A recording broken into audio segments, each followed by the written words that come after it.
clientes que receberam traduções, né? Óbvio que não se tornaram meu cliente, porque, assim, pelo orçamento a gente não fechou a tradução, porque ela queria que eu desse desconto, e a lei me impede de dar desconto.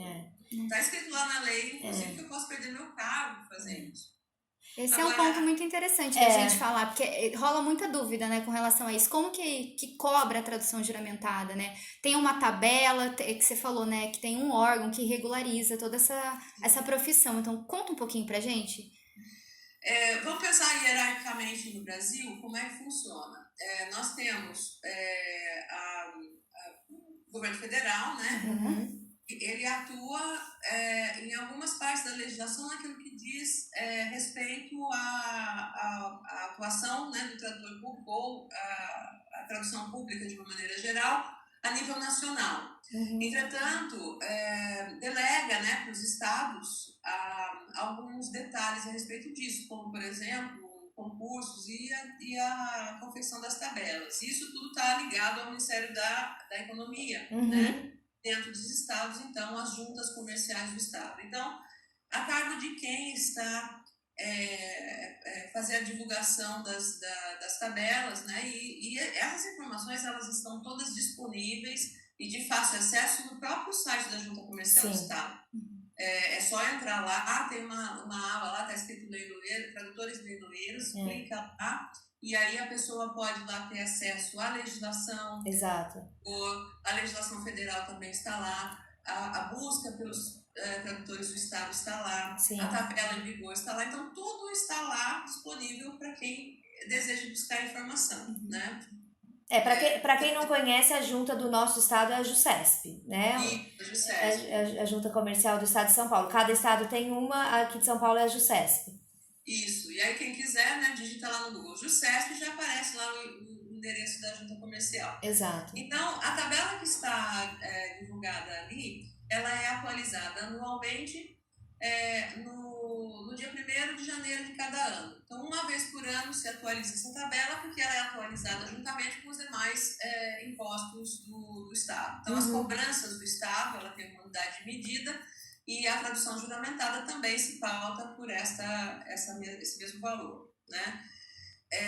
Estou tentando falar em termos mais simples possível, né? Dando siglas, porque eu acho péssimo você falar o nome das siglas e as pessoas não sabem o que elas significam. Sim. Então, como é que funciona no estado de São Paulo? Né? Eu estou falando especificamente do estado de São Paulo, mas do estado de São Paulo para os estados tem pequenas variações. Mas aqui em São Paulo nós temos então uma tabela e ela é pautada pelo valor de uma lauda de documento. Nessa tabela nós temos 4 valores principais, né, para a tradução e o valor para 2 valores para interpretação. E depois tem alguns outros valores a mais para, vamos dizer assim, serviços acessórios. Eu posso falar sobre eles depois. Então, nós temos 2 valores para tradução, né? Textos especiais e textos comuns. Né? Os textos comuns são as certidões, de uma maneira geral, e os documentos pessoais. Né? Os textos especiais são documentos escolares, qualquer documento que contenha algum tipo de termo técnico é considerado especial. E da mesma forma, 2 valores para a versão, né? Textos especiais e textos comuns. Aí o que a gente faz? Para você fazer o cálculo de um orçamento, a gente, normalmente hoje em dia, a maior parte dos documentos vem por PDF ou foto, né? Então, a gente converte o documento, né, para Word, porque o Word faz a contagem do número de caracteres, e a partir do número de caracteres a gente consegue descobrir o número de laudas que o documento tem. O que é uma lauda? No estado de São Paulo, um conjunto de 1000 caracteres sem contar espaço. Tá? Mas de onde tiraram isso? A legislação, antigamente, ela dizia o seguinte: o que é uma lauda? Antigamente, que eu digo, é na época da máquina de escrever. Né? Hoje a gente tem o Word lá que faz toda a contagem pra gente, mas enquanto os tradutores tinham que fazer tudo, né, manualmente na máquina de escrever, uma lauda era equivalente a 25 linhas de 50 toques. Então, como é que se chegou aos 1000 caracteres? 25 vezes 50. né? Aí você tem aí o número de laudas. Tira os espaços, então 1000 caracteres é uma lauda. Então, vamos supor, eu faço lá a conversão do documento, deu 2000 caracteres. Então, dá 2 laudas vezes o valor que está na tabela por lauda. Sim. Isso aí é muito importante que a pessoa entenda isso, porque eu já tive gente, por exemplo, sei lá, passei o orçamento, deu R$300. E eu sempre, costumeiramente, mando a tabela junto para o cliente, porque eu acho que ele tem o direito, não apenas a lei nos pede, né, para a tabela divulgada, né, para o cliente, mas como eu acho que ele tem o direito a saber o que ele está, da onde que eu estou tirando aqueles valores, né? E aí a pessoa fala, não, você me passou o orçamento errado, porque aqui está escrito R$89. Né? Não é R$89, é R$89 vezes o número de laudas que o documento tem. Sim, com certeza. Eu acho que essa questão da precificação na tradução juramentada realmente assim, é um ponto que gera muita dúvida. Até porque, Renata, foi o que você falou, né? Existem algumas pessoas que, infelizmente, seguem por um caminho, principalmente algumas empresas, assim, que não é o tradutor em si que faz, né? Uma outra pessoa faz a tradução e aí passam por algum tradutor assinar, carimbar somente, né? E aí os preços acabam ficando, mas ela me passou um muito menor, mas ele me passou um muito maior. Mas existe essa oscilação de valores porque provavelmente alguém não está fazendo de acordo com a lei, né? Então eu acho que é muito, muito válido a gente reforçar que as traduções juramentadas, elas são tabeladas, né? Elas têm uma tabela a ser seguida por lei e uma contagem a ser feita em cima do documento e a partir daí o valor vai ser gerado. Então não é da cabeça do tradutor, não é porque olhou o documento e resolveu colocar um valor X, né, do nada, porque gera muito mesmo essa comparação, mas porque existem parâmetros, né, que a gente pode dizer aí ilegais que acabam trazendo esses questionamentos à tona. É que as pessoas, Joana, elas têm eu acredito que elas acho que existe não apenas a desinformação sobre a profissão em si, mas elas não se atentam muito ao que significa você receber um documento com possíveis erros de tradução. Exato. É esse o ponto. Esta pode ser... eu outro dia falei até com uma cliente, eu falei assim, olha, você investiu sua vida nisso que você está fazendo agora. Exatamente. Né? É um investimento de vida, porque largou tudo que estava aqui fazendo no Brasil, né? Fechou negócios, mudou para outro país, né? E é o preço da tradução juramentada que vai determinar o que vai acontecer, porque assim, um erro que você faça no documento, você pode estar determinando se a pessoa permanece nesse país ou não. Exatamente. Inclusive, vou dar um exemplo da cultura popular, né? Esses dias, faz um tempinho já. Eu estava assistindo aquele programa que passa no Discovery, 90 Dias para Casar. Sei, E me chamou muito a atenção esse ponto, né? Tem um rapaz lá que ele tem uma passagem pela polícia. E existe uma questão, uma diferença na terminologia jurídica, porque o sistema jurídico no Brasil ele é totalmente diferente do sistema jurídico nos Estados Unidos. A forma como se organiza é tudo diferente. Sim. Lá é common law, aqui nós temos, né, os nossos códigos de direito civil. Bom, se você não se atentar à tradução de um determinado termo, você pode tornar um crime menor num crime grande aqui. E foi o que aconteceu. Erro na tradução, o que aconteceu? O cara teve que voltar para os Estados Unidos porque ele não conseguiu permanecer no Brasil. Porque aqui, a forma como ele tinha uma passagem na polícia dos Estados Unidos, que se eu me lembro bem do caso, era uma contravenção aqui no Brasil. Sim. E a forma como foi traduzido era um crime que a Polícia Federal não dava o visto de permanência. Quer dizer, então eu estou citando um caso da TV porque todo mundo conhece. Exato. Mas quantas outras situações, né? Eu já tive problemas em que eu tive que refazer a tradução, né? Porque a pessoa era uma coisa simples, era de fazer tirar a carteira de motorista, né, CNH no Brasil, que veio dos Estados Unidos. Só que quando chegou lá no Detran, a pessoa olhou para a tradução e falou assim, não, isso aqui eu não aceito. E eu vou dizer para você, era uma tradução juramentada. Eu acho que é muito rico, assim, trazer esses exemplos, porque a gente fala tanto, parece que a gente é chato, de outro sabe? mundo, assim. Porque eu acho que essa questão, Renata, que a gente até falou no início da nossa conversa, de que quando eu te perguntei, né, o que a pessoa precisa para ser um tradutor público, né, um tradutor juramentado, e você falou, ela precisa ser um tradutor, né, porque eu acho que essa noção de cultura, né, diferença cultural, e que isso vai impactar diretamente no seu trabalho como tradutor, ferramentas que a gente aprende na formação como tradutores, né, que fazem toda a diferença e que podem mudar a vida de uma pessoa, né, que é o que você está dizendo. Então, quando você disse que existe essa medida aí para talvez ser aprovada ou não, de mudar todo o esquema de concurso, eu não sei, mas me gera uma certa preocupação, assim, um certo medo por essas questões, porque tudo bem, vai ter que comprovar o conhecimento na língua, mas qual comprovação?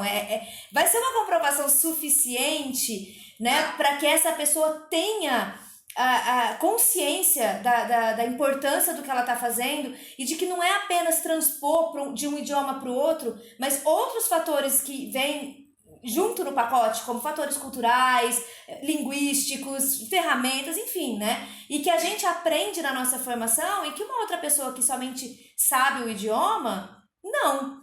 Então, se isso... Não estou dizendo que o concurso não deva ser reciclado, não deva, né, ter atualizações, acho super válido, mas me gera uma certa preocupação e um certo medo de como vai ser esse padrão de avaliação, se isso mudar, né? Se isso realmente vir a acontecer.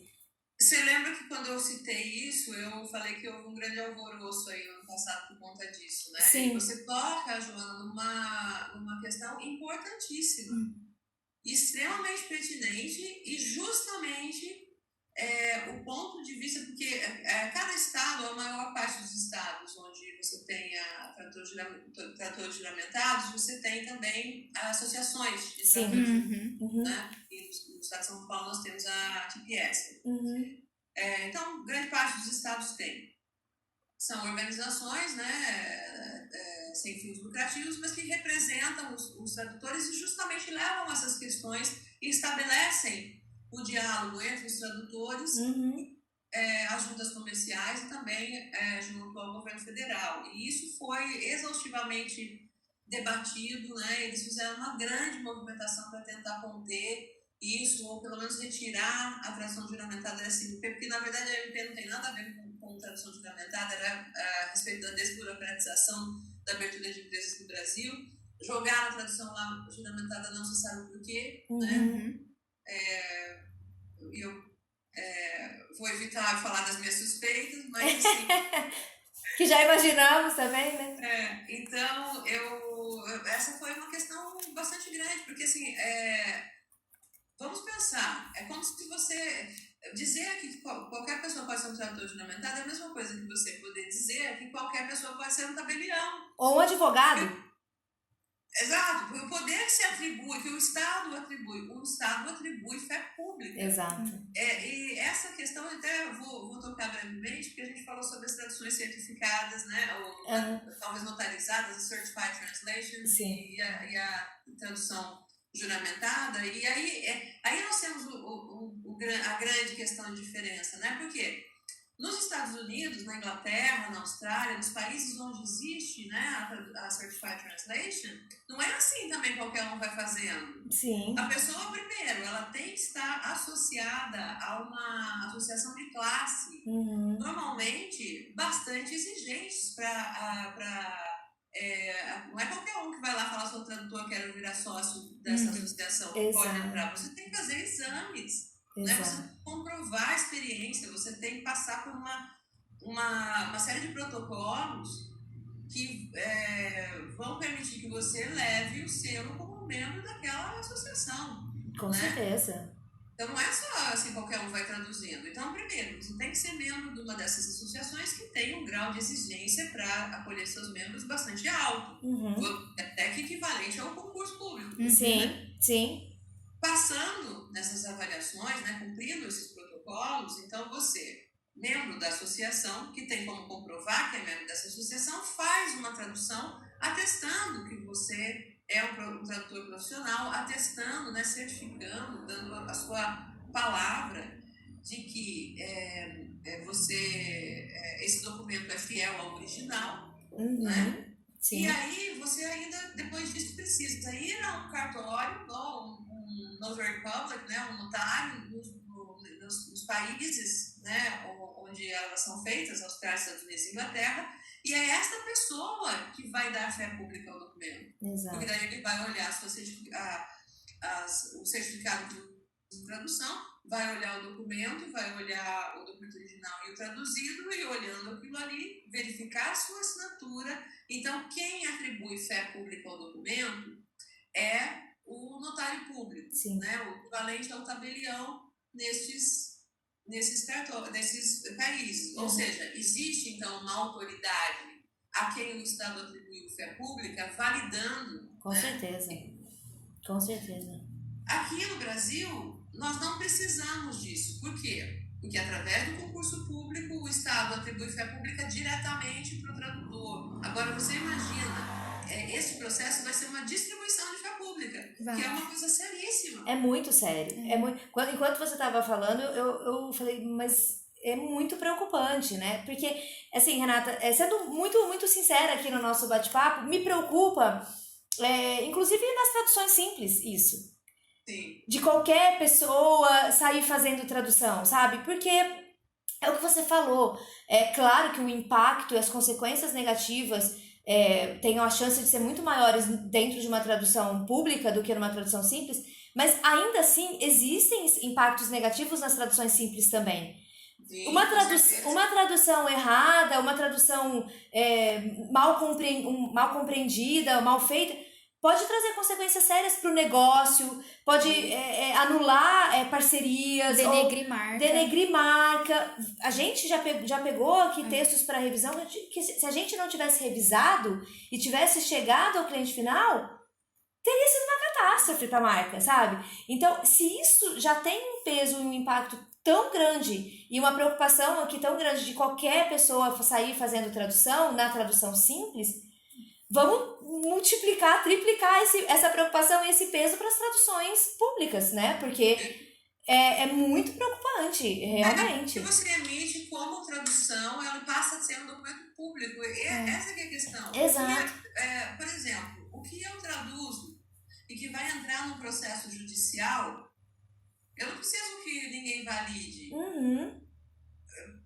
Eu diria que nem o juiz tem a capacidade de dizer o que eu disse está errado. Exato. Se um juiz quiser questionar uma tradução minha, sabe o que ele tem que fazer? Ele tem que pedir um laudo emitido por outro tradutor público. O juiz não pode questionar o que eu coloquei ali. Tem que um outro tradutor público olhar a minha tradução e ele emitir um laudo sobre o que eu coloquei ali. E tanto é sério. Posso contar mais uma historinha? Por favor, claro. Fica super à vontade. Nossa, tá super rico, assim, sabe? Trazer esses exemplos para as pessoas também entenderem um pouco na prática. Sim, eu acho que assim, tem uma coisa que é questão ética. Esses dias mesmo, uma cliente me procurou, eu passei o orçamento, ela veio me dizer, eu tenho um orçamento menor, você faz? Eu sempre pergunto, eu nunca faço, mas eu sempre pergunto quanto que é, para saber quanto menor é. Sim. Né? Eu acho que era uma documentação bastante extensa e eu sei lá, eu acho que ia dar um valor de uns R$4.000, mas era bastante coisa. Sim. Quanto que você tem? Qual que é o orçamento que você tem? Eu tenho, acho que R$3.000. Eu falei assim, olha, mandei as leis para ela, expliquei, e eu falei para ela, olha, você fica à vontade de você, obviamente, fazer o que você quiser, mas saiba você que você está contratando um serviço ilegal, está fora das leis. Exato. A gente fala muito isso aqui para os nossos clientes, muito. Quando chega para a gente pedido de tradução juramentada, porque como você já explicou, As empresas não podem fazer tradução juramentada, né? As empresas, na verdade, agem como uma ponte entre o tradutor juramentado e o cliente, né? Eu não vejo nada de errado. Não, a Spell faz essa ponte, né? A gente tem muitas empresas e muitos clientes que chegam para nós e falam, Joana, a gente está precisando desse documento juramentado, vocês conseguem nos ajudar? Conseguimos. E a gente, quando o cliente chega pra gente e fala, olha, mas eu tenho um orçamento aqui muito menor, a gente sempre fala, olha, fique super à vontade, mas provavelmente você vai estar fazendo alguma coisa fora da lei. O tradutor que te passou esse orçamento não está cumprindo uma tabela que é uma exigência. Então, nós não temos o que fazer. Nós oferecemos o serviço, mas a gente segue a lei. Assim como algumas pessoas chegam pra gente propondo que o trabalho fosse feito por um tradutor simples e apenas um juramentado carimbe. O que não é, o que é ilegal também. É ilegal. É ilegal. E eu acho que as pessoas não têm noção da dimensão, da seriedade disso, porque começando pelo tradutor juramentado que faz isso, porque ele tá dando um carimbo de um conteúdo que ele nem sabe o que tem ali, sabe? Nem sabe direito como foi feita aquela tradução, e é o nome dele, né, que vai naquele documento. Então eu acho que é muito válido a gente falar da importância da gente levar em consideração a legislação, as regras que precisam ser seguidas, e a importância do trabalho, né, do tradutor juramentado, né? Então, engraçado você cita isso, né, Joana? Vamos pensar, né? Sei lá, a pessoa vai comprar um iPhone 13, né? Sei lá, você vai no site da Apple, tá R$9.000. Aí você vai, talvez, no shopping, você acha por 8 e tal. Se alguém chegar pra ela e falar assim, olha, mas eu tenho um iPhone 13 aqui, zerado, lacrado, eu vendo pra você por R$5.000 ou R$4.000. Aí a pessoa já fala, eu não vou pegar. Você vai desconfiar. Se todo mundo tá vendendo a R$8.000, R$9.000, como que esse aí tá querendo 4? Aí eu não vou. Só que pra tradução vai. Exato. Mas é por isso que a gente tá aqui, Renata. Nós estamos aqui para divulgar esse conhecimento, né, para que as pessoas saibam da importância da nossa profissão e que as pessoas comecem a valorizar o nosso trabalho, né? Porque é isso, e o que acontece, esse exemplo que você está dando é exatamente o que acontece. As pessoas acham que tradução, eu preciso de uma tradução de 15 páginas para daqui meia hora. Cara, sabe, é humanamente impossível, não é uma máquina de pipoca que você coloca, sabe, enfim. Então tem várias questões que as pessoas desconhecem, e que o nosso trabalho acaba caindo nessa desvalorização, que a gente precisa, né, falar mais, conversar mais e tentar levar mais o conhecimento para tentar melhorar isso, né, esses pontos. Mas eu vou contar mais. A gente pode ficar contando causa né? Mas este daí, já que está dentro desse aspecto, eu vou contar porque eu acho que vale a pena você falar. Sim. Justamente para a gente reforçar essa questão da dimensão. Eu tenho várias pessoas que eu atendo que estão fora do país, né? Então, as pessoas, hoje em dia, com a certificação digital, né, a autorização legal, né, para a gente emitir vias digitais, isso facilitou muito, tanto para nós quanto para o cliente. Sim. E aí, por recomendação, procurou-me uma cliente que eu nunca tinha atendido e ela pediu um orçamento. Era um orçamento, Joana, de acho que mais de 100 páginas. Era bastante coisa. Muita coisa. Acho que tinha, se eu não me engano, umas 120, 130 páginas. Como, né, se fosse assim, né, eu põe na máquina de pipoca para traduzir. Exato. Então eu fiz o cálculo do orçamento para ela e eu vou, sei lá, chutar um valor aqui, vamos supor, por R$12.000 a tradução. São 130 páginas, né? Temos técnicos, versão, né, português para inglês. E aí, quando ela recebeu o orçamento, ela quase que se ofendeu comigo. Como assim? Você me passa? Eu tenho orçamentos muito menores do que isso. Eu ficou bravo comigo. Eu falei, não, mas olha, eu sempre trato o cliente bem. Eu acho que eu trato as pessoas da forma como eu gosto de ser tratada, né? Claro. Então, não respondi explicando tudo certinho e tudo mais. Ela falou assim pra mim, não é problema meu que você tem uma tabela para seguir. Eu falei assim, mas você não mudou de país justamente porque você queria um outro tipo de vida, né? Que aqui nós temos essa questão, você está indo para um país onde as regras são seguidas à risca. Exato. Se na lei estiver falando aqui tem que andar na linha, todo mundo vai andar nessa linha o resto da vida até que a lei mude. Exato. Não é isso que você está buscando? Ela falou assim para mim, não é problema meu, no Brasil é assim, nunca mais falou comigo.